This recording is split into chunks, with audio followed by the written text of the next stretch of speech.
Question number 31. Given f of x is equal to 2x plus 1 and g of x is equal to x squared, find f of g of x. Is it A, 2x squared plus 1, B, the quantity 2x plus 1 squared, C, 2x squared plus 2x plus 1, or D, 4x squared plus 4x plus 1? I'll give you 5 seconds to think about your answer.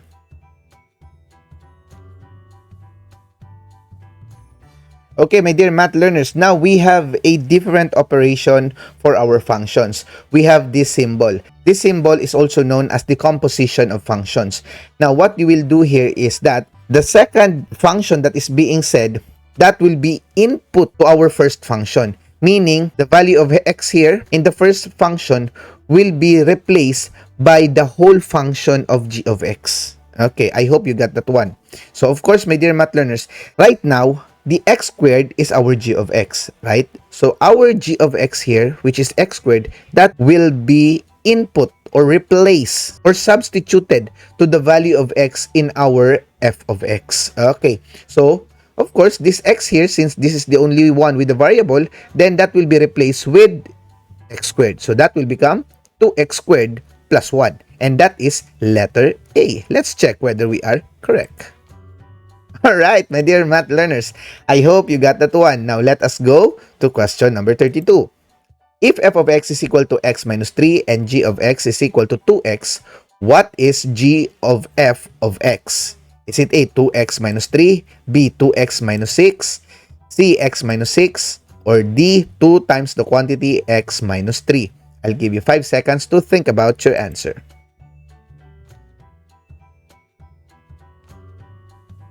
Okay, my dear math learners, so we have here in our composition of functions, the f of x now will be input to our g of x. Okay, so our f of x is this one, right? So this is x minus 3. This x minus 3 here will be replaced to our x in the 2x.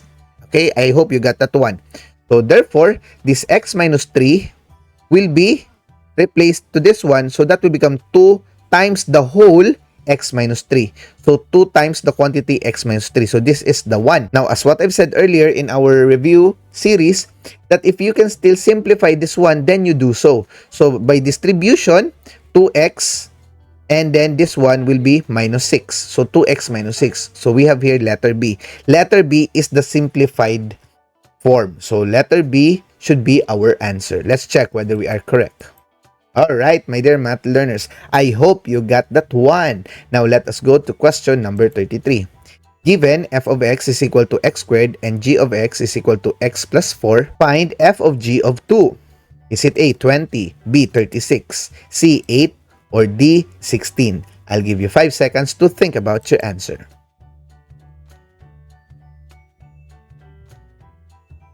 Okay, my dear math learners, we are still in the composition of functions. So we have here the g of 2 will be input to the f of x. Okay, so of course, since the value of x is already given, which is 2, so we solve first the g of 2. Okay, so we substitute 2 here in the g of x. So that is 2 plus 4. So 2 plus 4, that is 6. Now, since the g of x is equal to positive 6, so that positive 6 now will be substituted to the f of x. I hope you got that one. Again, that result, positive 6, will be substituted to your f of x because the g of x will be input to the f of x. So in this case, that is positive 6. So 6 squared, that would be 36. Letter B is the correct answer. Alright, my dear math learners, now let us go to question number 34. If f of x is equal to 3x plus 2 and g of x is equal to x minus 1, what is f of g of x? Is it A, 3x minus 1, B, 3x plus 1, C, 3x minus 3 plus 2, or D, 3x minus 1? I'll give you 5 seconds to think about your answer.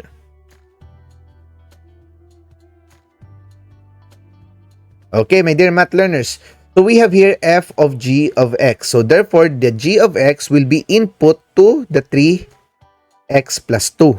Okay, so this x minus 1 here will be replacing the value of x here. So I'll just show this to you, my dear math learners. So this one will be substituting this one. All right, so we have here 3x plus 2, right? So right now, our x will be replaced with the x minus 1. So that is x minus 1 plus 2. Okay, so of course, simplifying by the use of the distributive property, that would be 3x minus 3 plus 2. And we simplify this because this is common terms. So that would be 3x minus 1. And that is letter A. Let's check whether we are correct. Alright, my dear math learners, now let us go to question number 35.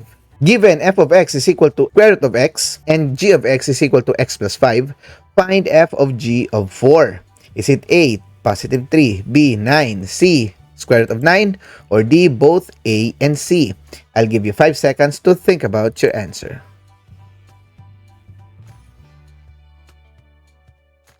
Okay, my dear math learners, our value here is 4 and our input will be the g of x to the f of x. So, let's solve first the g of x.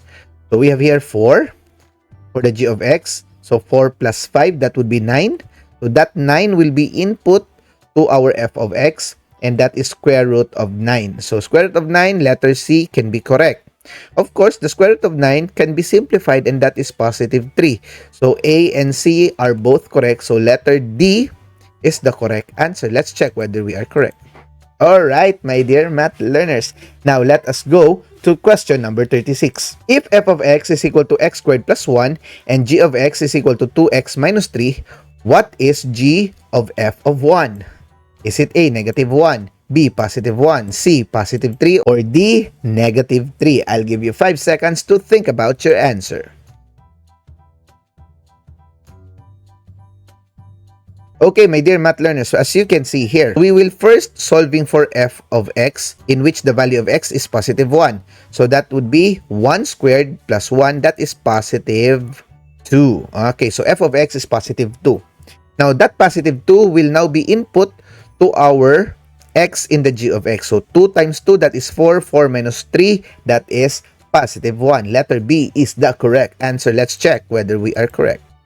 Alright, my dear math learners, now let us go to question number 37. Given f of x is equal to 1 over x and g of x is equal to x plus 2, find f of g of x. Is it A, 1 over x plus 2, B, the quantity 1 over x plus 2, C, 1 over x plus 2, or D, x plus 2? I'll give you 5 seconds to think about your answer.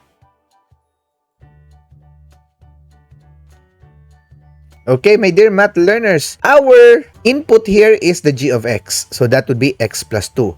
So this x plus 2 now will be substituting the x here, which is in the denominator side of the f of x. So that would be 1 over the quantity x plus 2. Okay, so therefore the correct answer here should be letter A. Let's check whether we are correct. Alright, my dear math learners, now let us go to question number 38. If f of x is equal to x cubed and g of x is equal to x minus 1, what is f of g of 3? Is it A, 8, B, 27, C, 64, or D, 26? I'll give you 5 seconds to think about your answer.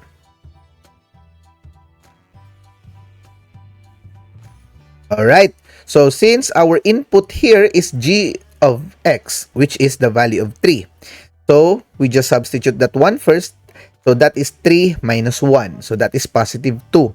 So positive 2 is the value of our g of x. And that g of x will be substituting the x in the x cube for the f of x. So that is positive 2. The whole g of x is equal to positive 2. So positive 2 cube, that is 2 times 2 times 2. And that is letter A, 8. Let's check whether we are correct. Alright, my dear math learners. So I hope you got that one. Now let us go to question number 39. Given f of x is equal to 2x and g of x is equal to x squared, find g of f of x. Is it A, 2x squared, B, 4x squared, C, the quantity 2x squared, or letter D, both B and C? I'll give you 5 seconds to think about your answer.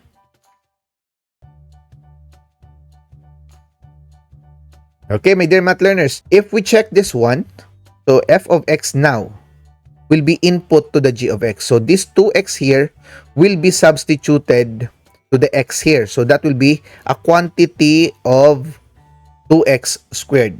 So that is letter C. That's correct. However, if we simplify this one in terms of the power of 2, so that would be 2x times 2x, and that is 4x squared. So this letter B is also correct. So therefore, we can say that B and C is the correct answer for this question, letter D. Let's check whether we are correct. Alright, my dear math learners. Now, let us go to the last question. If f of x is equal to x plus 7 and g of x is equal to x minus 7, what is f of g of x? Is it A, x, B, 2x, C, 14, or D, x minus 7 plus 7? I'll give you 5 seconds to think about your answer.